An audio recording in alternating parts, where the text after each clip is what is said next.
नमस्ते विद्यार्थी मित्रांनो, आज पुन्हा एकदा आपण भेटत आहोत एका नवीन व्हिडिओ सोबत। आणि यामध्ये आपण नवीन काय आणलेलं आहे तर नवीन हे आणलेलं आहे की मागचे जे 2 व्हिडिओ आपण केलेले आहेत तर ते IBPS आणि TCSच्या पॅटर्ननुसार प्रश्नपत्रिकेचं स्पष्टीकरण किंवा ॲनालिसिस आपण केलेलं आहे आणि त्याच्यामध्ये विशेषत्वाने आपण इतिहासाच्या प्रश्नांचं केलेलं आहे।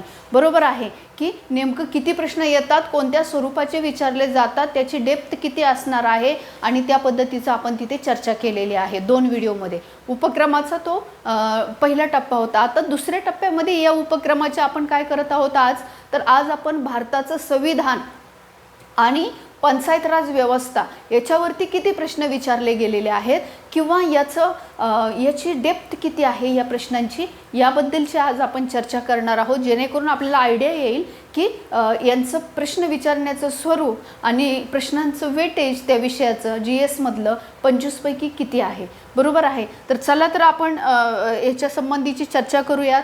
तर या ठिकाणी मी ऑलरेडी दिलेला आहे हा पेपर पहिला जो आहे त्या पहिल्या पेपरमध्ये 25 प्रश्न जे GSचे आहेत त्या 25 पैकी 4 जे प्रश्न आहेत हे 4 प्रश्न हे कोणाचे विचारले गेलेले आहेत, भारताचं संविधान आणि पंचायत राज व्यवस्थेसंबंधी विचारले गेलेले आहेत।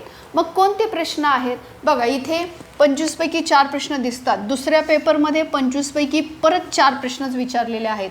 तिसऱ्या पेपरमध्ये 25 पैकी 5 प्रश्न विचारलेले आहेत। चौथ्या पेपरमध्ये 25 पैकी 8 प्रश्न विचारलेले आहेत। तर आधी ह्या 4 पेपरची चर्चा करू आणि मग पुढे जाऊयात आपण।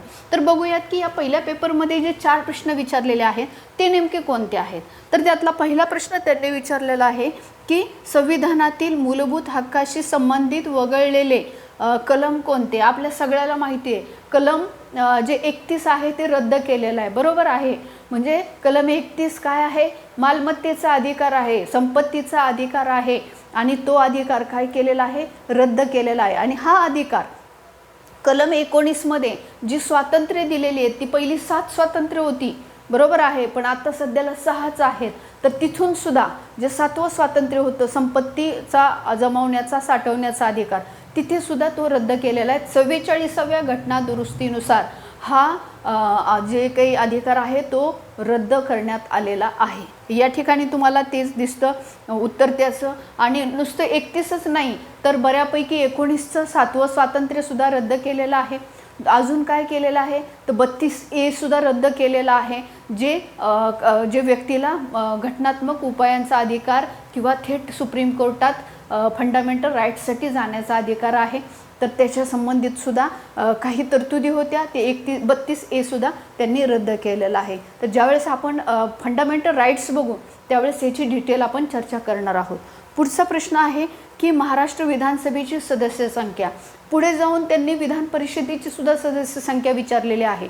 तर आपल्याला माहीत असायला पाहिजे की महाराष्ट्र विधानसभेमध्ये 288 सदस्य आहेत आणि महाराष्ट्राच्या विधान परिषदेमध्ये किती सदस्य आहेत, 78 सदस्य आहेत। तर ही फिगर आपली पाठच पाहिजे आपल्याला की विधानसभेची सदस्य संख्या 288 आहे, विधान परिषद 78 आहे आणि सर्वात जास्त विधानसभेची सदस्य संख्या उत्तर प्रदेशची आहे, कारण ती लोकसंख्येवरती डिपेंड असते। आणि ह्याला जोडूनच अजून एक प्रश्न तुम्हाला इथे एक अजूनही माहीत असायला पाहिजे, तर तो कुठला तर 1971च्या जनगणनेनुसार ही सदस्य संख्या ठरवली जाते। मग ती लोकसभेची असू द्यात किंवा विधानसभेची असू द्यात, 1971च्या जनगणनेला आधारभूत धरलेला आहे। दुसरा महत्त्वाचा मुद्दा म्हणजे भारतीय संविधानाच्या कलम 170 मध्ये काय आहे, विधानसभेची तरतूद आहे।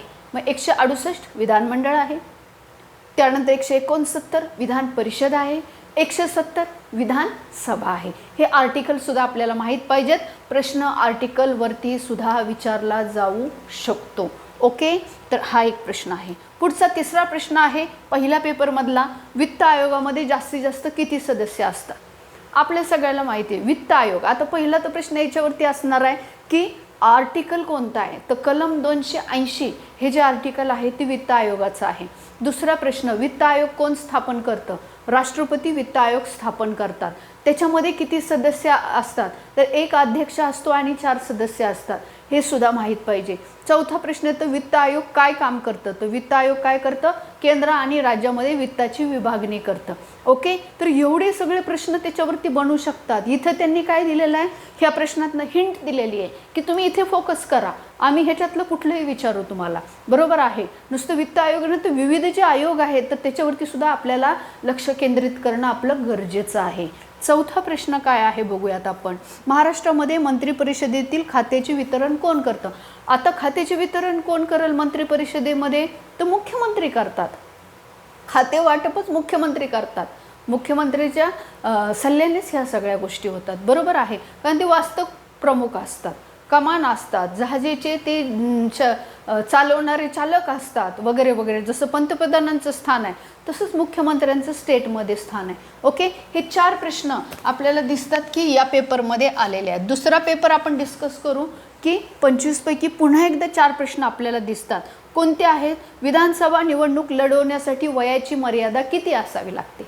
तर आपल्या सगळ्याला माहिती आहे, लोकसभेचं निवडणूक लढवायची असेल तर 25 वर्ष, विधानसभेची 25 वर्ष वरचं आणि खालचं सेम, तिथे राज्यसभेची 30 वर्ष, इथे विधान परिषदेची 30 वर्ष, राष्ट्रपती उपराष्ट्रपतींची 35 वर्ष आणि आपण जे ग्रामपंचायतची इलेक्शन लढवतो तिथे 21 वर्ष. ह्या वयोमर्यादा आपल्याला पाठ पाहिजेत, परीक्षेमध्ये विचारतात. बरोबर आहे, थोडंसं हे वेगळं वेगळं आहे त्याच्यामुळे प्रश्न बनतो इथे. हा झाला एक प्रश्न. दुसरा प्रश्न या पेपरमध्ये आहे, सभापतीच्या पदभाराची वैशिष्ट्य आणि घटनेतील त्याची भूमिका कोणत्या देशाच्या घटनेतून घेतलेली आहे. स्पीकरचं, सभापतीचं जे तरतूद आहे तर तो देश कोणता आहे घेतलेला आहे, तर ब्रिटनकडनं घेतलेला आहे. बरोबर आहे ना. जे आपल्याला दिसतं की त्याची भूमिका विचारली त्यांनी की त्याचे पदभाराची वैशिष्ट्य आणि भूमिका, कामकाज कसं करायला पाहिजे त्यानं, तर ते कुणाकडनं, ब्रिटनच्या संविधान. मी एक व्हिडिओज टाकत आहे की कोणत्या देशाच्या घटनेतून आपण काय काय स्वीकारलं. 60पेक्षा जास्त देशांच्या घटनांचा प्रभाव भारताच्या राज्यघटनेवरती झालेला आहे. 60पेक्षा जास्त देशांच्या घटनेतून विविध गोष्टी घेऊन आपण आपलं सुंदर संविधान डॉक्टर बाबासाहेब आंबेडकर आणि त्यांच्या मसुदा समितीने बनवलेलं आहे. तर तेच त्यासंबंधी पुढचा व्हिडिओ आपला असणारच आहे. तर अशा पद्धतीनं तो एक प्रश्न आहे. म्हणजे आता इथं हा मुद्दा विचारला तर अजून तुम्हाला विचारतील की मार्गदर्शक तत्व कुणाकडून घेतले, घटना दुरुस्ती कुणाकडून घेतली, महाराष्ट्रपतीपद कुणाकडून आपण स्वीकारलेलं आहे, न्यायिक पुनर्विलोकन कुणाकडनं स्वीकारलं आहे, आणीबाणी कुणाकडनं स्वीकारले आहे. व्हरायटीचे प्रश्न बनू शकतात. म्हणून तो जो पुढचा व्हिडिओ असणार आहे तो पण खूप इम्पॉर्टंट असणार आहे तुमच्यासाठी परीक्षेच्या दृष्टीने. पुढचा प्रश्न इथे येतो की विधानसभेचे कामकाज कोणाच्या अध्यक्षतेखाली आणि मार्गदर्शनाखाली चालते. तर साहजिक आहे, विधानसभेचे कामकाज हे विधानसभेच्या अध्यक्षाच्या नियंत्रणाखाली चालतं, ज्याला आपण स्पीकर म्हणतो. बरोबर आहे, तर त्या अध्यक्षांच्या नियंत्रणाखाली ते चालते. असे 4 प्रश्न या पेपरमध्ये विचारलेले आहेत पेपर 2मध्ये. आता पेपर 3कडे मी येते. पेपर 3मध्ये 25 पैकी 5 प्रश्न त्यांनी विचारलेले आहेत. 25 पैकी किती प्रश्न विचारलेले आहेत, 5 प्रश्न विचारलेले आहेत. आता एक प्रश्न वाढला या ठिकाणी. बरोबर आहे, तर या ठिकाणी आपल्याला दिसतं आहे की ते 5 प्रश्न कोणते आहेत बघूयात. तर हे 5 प्रश्नांमध्ये पहिला प्रश्न आहे की अस्पृश्यता बंदी हे या संबंधी संविधानामध्ये कोणते कलम आहे. इथे कलमावरती प्रश्न आलेला आहे. तर कोणता आहे, कलम 17. बरोबर आहे. जे कलम 14 ते 18मध्ये जे समानतेचे अधिकार दिलेले आहेत, समतेचे अधिकार आहेत, त्याच्यामध्ये कलम 17 काय सांगता आहे, अस्पृश्यता बंदी. बरोबर आहे, कुणीही अस्पृश्यता पाळायची नाही. ओके, तर तिथे आपण बघितलेलं आहे की अनुसूचित जाती जमाती संबंधीचा जो अॅट्रॉसिटीचा जो कायदा आहे तो सुद्धा कलम 17च्या अंतर्गत तयार केलेला आहे ह्या कलमाला न्याय देण्यासाठी. ओके, पुढे जाऊयात आपण की खालीलपैकी कोणते विधान परिषदेचे अनिवार्य कार्य आहे. तर सांडपाण्याची विल्हेवाट. तर बाकीचे तिथं कार्य दिलेले आहेत त्यांनी, परंतु सांडपाण्याची विल्हेवाट जी आहे तर ते अनिवार्य कार्य किती करायलाच पाहिजे. बरोबर आहे, तर असं एक आहे. पुढे म्हणजे इथे एक आत्ताशी आपल्याला पंचायत राज व्यवस्थेवरती पहिला प्रश्न दिसला आहे. आत्तापर्यंत आपण 3 पेपर, आता 3रा पेपर डिस्कशनचा चालू आहे त्याच्यामध्ये. बरोबर आहे, ते वेटेज हे लक्षात घेत चला की किती किती प्रश्न विचारले जात आहेत. पुढे जो प्रश्न इथे विचारलेला आहे 4था, महाराष्ट्र विधिमंडळाचे कोणते अधिवेशन नागपूर या ठिकाणी होते. आता 3 प्रकारचे अधिवेशन असतात. एक असतं हिवाळी, दुसरं असतं पावसाळी आणि तिसरं काय असतं उन्हाळी असतं आणि अर्थसंकल्पीय अधिवेशन वेगळं असतं. तर यापैकी जे नागपूर हे जे ठिकाण आहे तर त्या ठिकाणी हिवाळी अधिवेशन भरलं जातं. बरोबर आहे, हिवाळ्यामध्ये. ओके. महाराष्ट्र विधान परिषदेसंबंधी कोणती विधाने बरोबर आहेत. 2 विधानं दिलेली आहेत. इथं स्टेटमेंट बेस्ड क्वेश्चन तयार केला आहे त्यांनी. 2 वाक्य दिलेली आहेत आणि बरोबर कोणतं आहे ते विचारलं आहे. खाली पर्याय दिले आहेत, 1 बरोबर, 2 बरोबर, दोन्ही बरोबर, दोन्ही चूक.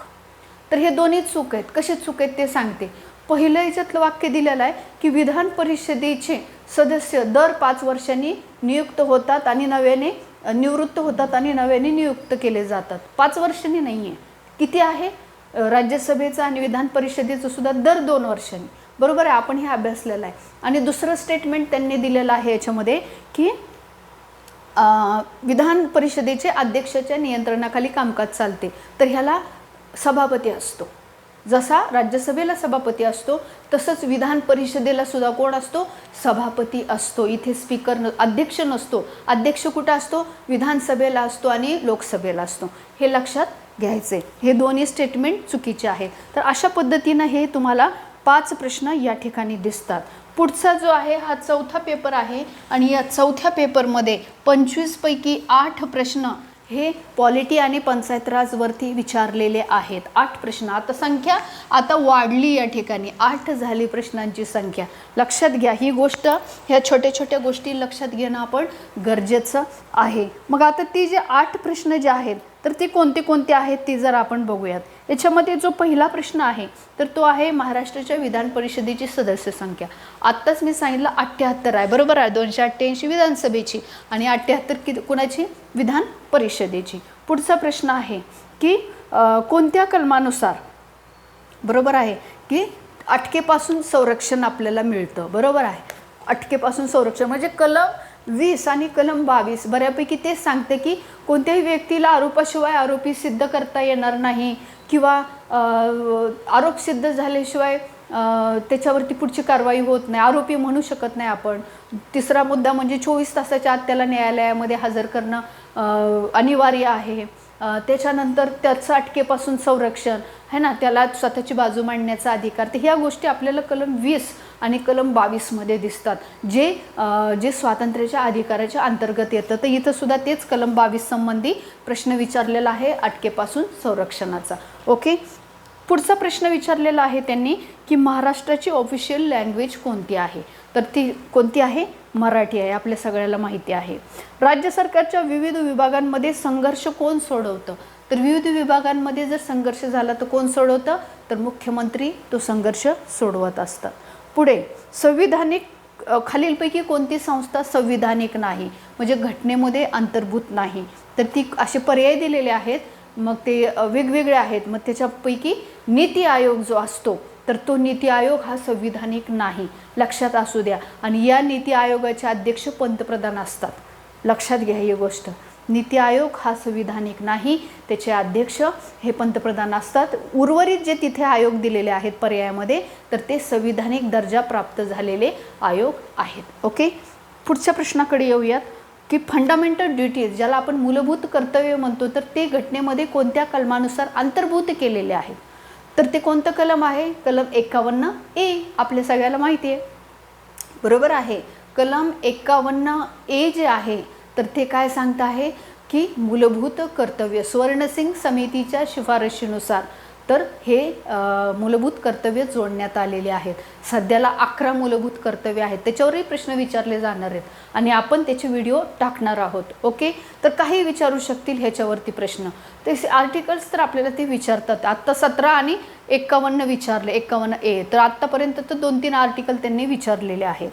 पुढे जे आहे प्रश्न नगर परिषदांचे स्वच्छाधीन अधिकार सार्वजनिक उद्याने म्हणजे आता इथे एक पंचायत राजवरती एक प्रश्न आता इथे आलेला दिसतो. पुढचा शेवटचा एक प्रश्न यातला 8वा जो आहे तो सुद्धा पंचायत राज व्यवस्थेवरती आहे की पंचायत समितीच्या दर महिन्याला एक सभा होणं अनिवार्य आहे. तर हो, पंचायत समिती जी तालुका लेवलला असते, ते 3 स्तर असतात, ग्रामपंचायत, पंचायत समिती आणि झेडपी. त्यापैकी पंचायत समितीचं ते विचारतात की दर महिन्याला पंचायत समितीची सभा व्हायला पाहिजे, तर व्हायला पाहिजे. एकूण 12 सभा होतात. बरोबर आहे, हे वाक्य बरोबर आहे. आणि दुसरं वाक्य विचारलेलं आहे, विकास गटात ज्या योजना राबवल्या जातात तर त्या पंचायत समिती राबवते. निश्चितच पंचायत समितीच राबवते त्यांच्या क्षेत्रामध्ये ज्या योजना आहेत विकासाच्या, तर ती पंचायत समितीच राबवत असते. तर अशा पद्धतीने हे 2 प्रश्न इथे पंचायत राज व्यवस्थेवरती आहेत आणि उर्वरित 6 प्रश्न या पेपरमध्ये कशावरती आहेत, तर भारताच्या राज्यघटनेवरती आहेत. तर अशा पद्धतीने 4 पेपर आपण पाहिलेले आहेत आणि थोडेसे अजून 1-2 पेपर आपल्याकडे आहेत, तेवढे डिस्कस करू. म्हणजे आपल्याला नेमकी पॉलिटी आणि पंचायत राजमध्ये आपल्याला काय विचारलं जातं ह्याचा एक थोडासा आपल्याला अंदाज येऊन जातो. आता पेपर जो आहे तर तो 5वा पेपर आहे. कितवा? पेपर 5. याच्यामध्ये 25 पैकी किती विचारलेले आहेत? 5 प्रश्न विचारलेले आहेत. पुन्हा एकदा 5 बघा. मग आता हे 5 प्रश्न कोणते आहेत आपण जरा डिस्कस करूयात. तर ह्याच्यामध्ये स्टेटमेंट बेस्ड क्वेश्चन आलेले आहेत. आता तर याच्यामध्ये पहिला स्टेटमेंट आलेला आहे पहिल्या प्रश्नामध्ये की राज्यपाल, मुख्यमंत्री आणि मंत्रिपरिषद मिळून महाराष्ट्र कार्यकारिणी तयार करतात. हे वाक्य आहे, बरोबर आहे.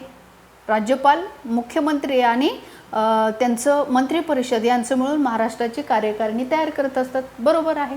आणि दुसरं विधान आहे, विधान परिषद कधीच पूर्णपणे विसर्जित होत नाही. तर नाही होत, विधान परिषद पूर्णपणे विसर्जित होत नाही. फक्त दर 2 वर्षांनी सदस्य निवृत्त होतात, नव्याने नियुक्त होतात. ते कारण ते कसं आहे, स्थायी सभागृह आहे. विधान परिषद असेल किंवा राज्यसभा असेल, ही सभागृह कशी आहेत, स्थायी सभागृह आहेत. बरोबर आहे, त्यांचं विसर्जन होत नाही. मात्र लोकसभा आणि विधानसभा हे कसे अस्थायी सभागृह आहेत, हाऊस ऑफ पीपल्स आहेत आणि निवडणुका होतात दर 5 वर्षाला. तर त्यामुळं हा फरकाचा मुद्दा विचारलाच जातो परीक्षेमध्ये, आपल्याला माहीत पाहिजे. हे दोन्ही वाक्य बरोबर आहेत. दुसरा प्रश्न आहे की एखाद्या व्यक्तीचे प्रकरण पुनर्विलोकनासाठी सल्लागार मंडळासमोर आणण्यापूर्वी त्याला किती काळ प्रतिबंधात्मक स्थानबद्धता ठेवता येते. तर ते किती आहे, तर ते 3 महिने प्रतिबंधात्मक स्थानबद्धतेमध्ये ठेवता येते. बरोबर आहे. तर हे काय आहे, परमादेश, प्रतिबंधात्मक स्थानबद्धता, परमादेश, अधिकार पृच्छा, हे सर्वोच्च न्यायालयाचे जे रिट्स आहेत ना, तर त्या 5 प्रकारच्या ज्या रिट्स असतात ना, तर त्या रिट्समधला जो बंदी प्रत्यक्षीकरण जो पहिली रिट आहे तर ती असेल किंवा परमादेशची असेल, तर हे जे रिट्स आहेत त्याच्या अंतर्गत हा प्रश्न विचारलेला आहे. ज्यावेळेस आपण सुप्रीम कोर्ट डिस्कस करू त्यावेळेस हे मी तुम्हाला व्यवस्थित डिटेलमध्ये क्लिअर करून देईल की ह्याचा अर्थ काय असतो. तर इथे 3 महिन्याची प्रतिबंधात्मक स्थानबद्धता जी असते, म्हणजे एखाद्या ठिकाणाहून किंवा एखाद्या एरियातून कुठेही जायचं नाही, म्हणजे त्याच ठिकाणी राहायचं 3 महिन्यापर्यंत, तो एरिया सोडून जायचं नाही, याला प्रतिबंधात्मक स्थानबद्धता असं म्हणतात. तर ते आपण नंतर बघूयात, इथं ते उत्तर आहे. पुढचा प्रश्न आहे की खालीलपैकी कोणाला राज्य विधिमंडळाचे अधिवेशन बोलवण्याचा अधिकार आहे. साहजिक आहे, राज्यपालांना अधिवेशन बोलवण्याचा अधिकार आहे. जसं वरती आपण राष्ट्रपतीला अधिकार बघतो तसं इथे कोणाला आहे, राज्यपालांना असलेला आपल्याला दिसतो. पुढे राज्यसभेमध्ये नामनिर्देशित सदस्यांची जास्तीत जास्त संख्या किती असते. आता राज्यसभेमध्ये 12 सदस्य असतात. कुठून कुठून असतात, कला, साहित्य, विज्ञान, समाजसेवा या क्षेत्रातून राष्ट्रपती 12 सदस्यांची राज्यसभेवरती नियुक्ती करत असतात. हे 2 वर्षासाठी असतं. बरोबर आहे ना. तर ते कला, साहित्य, विज्ञान, समाजसेवा माहीत पाहिजे आपल्याला. आणि जर विधान परिषदेचा तुम्ही विचार केला तर तिथे राज्यपाल हे एकूण सदस्य संख्येच्या 1/6 सदस्य 1/6 हे सदस्य कला, साहित्य, विज्ञान, समाजसेवा या 4 क्षेत्रातून नियुक्त करत असतात. तर हे आपल्याला माहीत पाहिजे की विधान परिषदेसाठी कसं आहे आणि राज्यसभेसाठी किती सदस्य आहेत. तर हे माहीत पाहिजे, परीक्षेमध्ये विचारलेलं आहे. पुढचा 5वा प्रश्न आहे, खालीलपैकी कोणते विधान बरोबर आहे. पहिला, आता इथे पंचायत राजचा प्रश्न विचारलाय 5वा त्यांनी. तालुक्यात शांतता सुव्यवस्था राखण्याची जबाबदारी तहसीलदाराची असते. बरोबर आहे. 2, तहसीलदार हे न्यायिक अधिकारी असतात. आपण त्यांना दंडाधिकारी सुद्धा म्हणतो, बरोबर आहे. आणि सामाजिक स्तरावरती संघर्ष सोडवण्यासाठी ते कार्यरत असतात, निर्णय देत असतात. तर हे दोन्हीही विधाने बरोबर आहेत. विधान वाईज क्वेश्चन्स इथे स्टेटमेंट बेस्ड क्वेश्चन त्यांनी विचारलेला आहे. तर आपल्याला पॉलिटिक्सचा अभ्यास करताना स्टेटमेंट बेस्ड क्वेश्चनचा विचार करणं अनिवार्य आहे. तर अशा पद्धतीनं आपण 5 प्रश्नांची प्रश्नपत्रिकेची इथे चर्चा केलेली आहे. तर मला वाटतं आता आपण इथे थांबूयात आणि जर गरज पडली तर आपण पुढचं अजून 5 प्रश्नपत्रिका डिस्कस करूयात. तर काहीच नाही आहे, स्टेटमेंट बेस्ड क्वेश्चनला प्राधान्य दिलेलं आहे आणि दुसरं म्हणजे आर्टिकल्सला सुद्धा प्राधान्य दिलेलं आहे. प्रश्नांचं वेटेज कमी आहे त्या तुलनेने, इतिहासाच्या समाजसुधारकांच्या तुलनेने. तर ते सुद्धा याची नोंद घ्यायला पाहिजे आपण की 4, 5 किंवा जास्तीत जास्त 8पर्यंत प्रश्न विचारले जातात आणि प्रश्नांचं स्वरूप मात्र थोडंसं टफनेसचं आहे. वाक्यांवरती प्रश्न विचारले जात आहेत. तर ते पण आपल्याला लक्षात घेणं इथं गरजेचं आहे. या काही गोष्टी याच्यातनं आपल्याला कळाल्या की प्रश्न स्टेटमेंट बेस म्हणजे कन्सेप्ट क्लिअर पाहिजे आपली आणि आर्टिकल पाठ पाहिजेत. ह्या 2 याच्या गरजा आहेत भारताच्या राज्यघटनेचा अभ्यास करताना. तर हे सांगितलेलं आहे आपल्याला, बाकी याच्यामध्ये काही नाही आहे. तर आपण करूयात ह्या संबंधीची चर्चा पुढे. तर आता मला वाटतं आपण इथे तोपर्यंत थांबायला पाहिजे. धन्यवाद.